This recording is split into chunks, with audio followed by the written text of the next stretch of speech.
I'm Jason Epperson. This is RV Miles, and it's time for the latest in national park news. First up, a crazy story out of Rocky Mountain National Park. Late Sunday afternoon, a 23-year-old man sped through the Grand Lake entrance on the west side of the park, where you're supposed to stop and pay. Park law enforcement rangers were notified and attempted to pull the man over. He failed to yield and continued to drive recklessly on US Highway 34, that's Trail Ridge Road, passing vehicles at high rates of speeds over the 48-mile stretch of the mountain highway through the park. If you've ever driven Trail Ridge Road, you know how absolutely bonkers a high-speed chase over it is. Because of the suspect's high rates of speed and recklessness, law enforcement rangers backed off on the pursuit. Law enforcement personnel attempted to slow the vehicle at Deer Ridge Junction and place spike strips near Beaver Meadows entrance. The suspect continued to travel at a high rate of speed south past the Beaver Meadows Visitor Center and hit another vehicle with 3 individuals inside. All 3 were transported by ambulance to Estes Park Health, one with critical injuries. After the collision, the suspect exited his vehicle and ran on foot towards homes along High Drive in the town of Estes Park. And when I mean on foot, he was not wearing shoes or a shirt. Law enforcement agencies provided instructions to the area residents to shelter in place. The suspect was apprehended the following morning around 10:30 in the area and was identified as Wade Thiefalds from Hudson, Colorado. Turned out he was a suspect in a felony burglary case out of Grand County that remains under investigation, though he might not have been caught had he not been driving like a maniac through a national park. Grand Canyon National Park has reopened hotels and the Trailer Village RV Park on the park's south rim and has transitioned down to Stage 3 water restrictions after the Trans-Canyon water line's failure dropped water shortage to unsustainable levels just before the busy Labor Day weekend.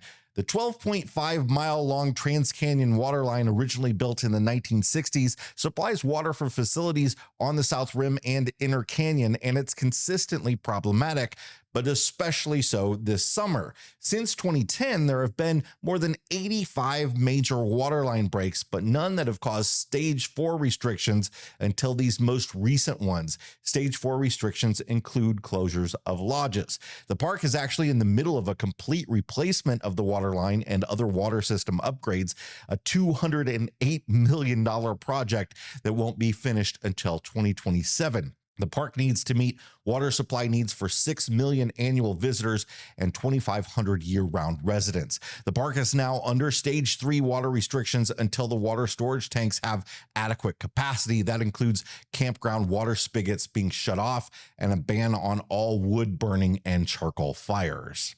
More in a moment, but first, this episode is sponsored by RV Share. With over 4 million nights booked and thousands of 5-star reviews from happy campers, RV Share is the largest RV rental website in the US. A wide-ranging inventory from affordable pop-up campers to luxury motorhomes means RV Share has a rental that's perfect for you.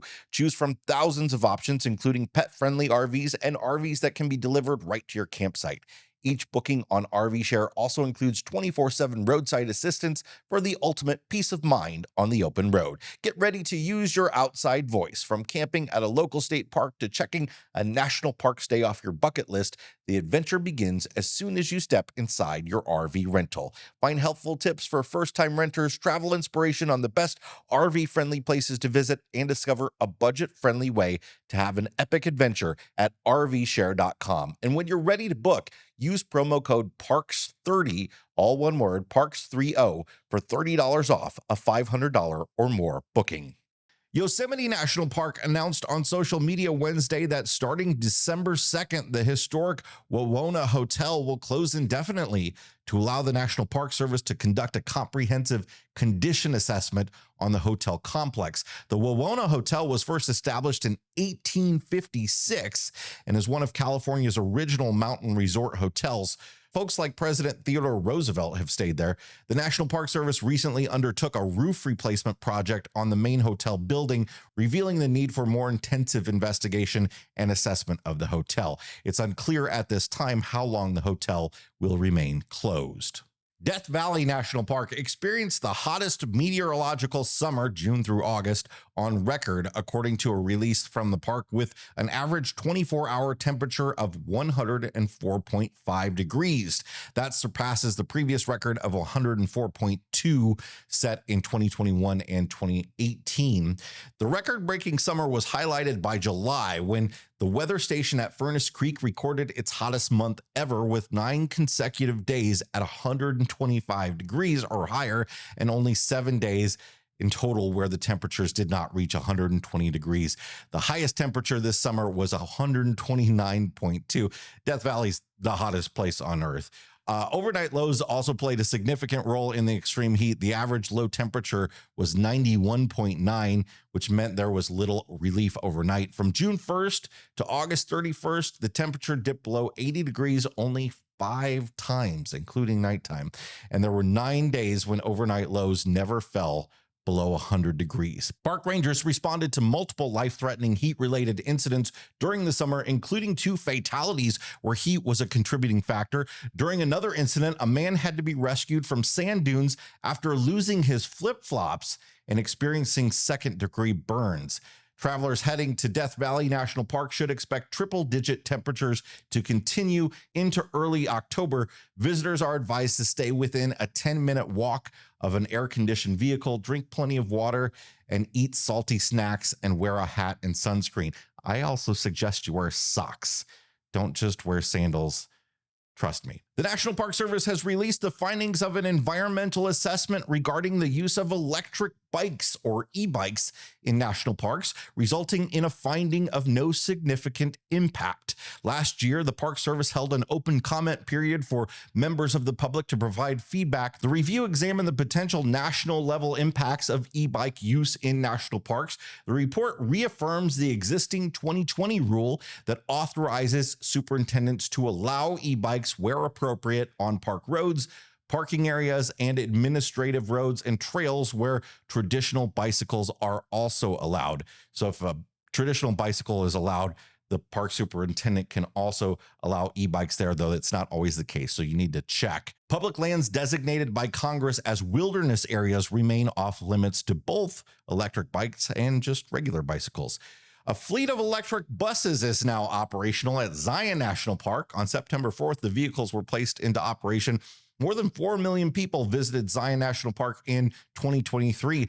Battery-powered buses will improve the visitor experience with higher total capacity on board and quieter operations as the vehicles move through the park, according to a release. They replace a fleet of propane-powered vehicles that were in service since 2000, when the original shuttle system began. There are no personal vehicles allowed through much of the park during most of the year due to limited parking facilities and capacity for traffic. While Zion is the first park in the National Park System to transition to a fully electric transit fleet, the National Park Service is actively working to transition large bus fleets like those at Grand Canyon, Acadia, Yosemite, Bryce Canyon, and Harpers Ferry National Parks. On August 27th, the National Park Service released a report that finds visitor spending in communities near national parks in 2023 resulted in a record high $55.6 billion economic impact and supported 415,000 jobs. That's on the backs of 325.5 million visitors in 2023, which is actually the first year to hit pre-pandemic sort of numbers. A lot of people think park visitation skyrocketed during the pandemic. It did not. Last year was the 4th busiest year on record after 2016, 2017, and 2019. The lodging sector had the highest direct contributions with $9.9 billion in economic output and 89,000 jobs. Restaurants received the next greatest direct contributions. That's it for this month's National Park News Roundup. This is a compendium sort of to our America's National Parks podcast. If you're a podcast listener, you should go check that out on any podcast app. If you want to chat more about national parks, you might not know that we run one of the biggest Facebook groups dedicated to national parks. I'll put the link to that in the description. We'd love to have you over there to share your photos and comment on others and ask all your questions about visiting national parks. Thanks a lot for being here, everybody. Hit the like button if you got something out of this video. Subscribe if you want more like it.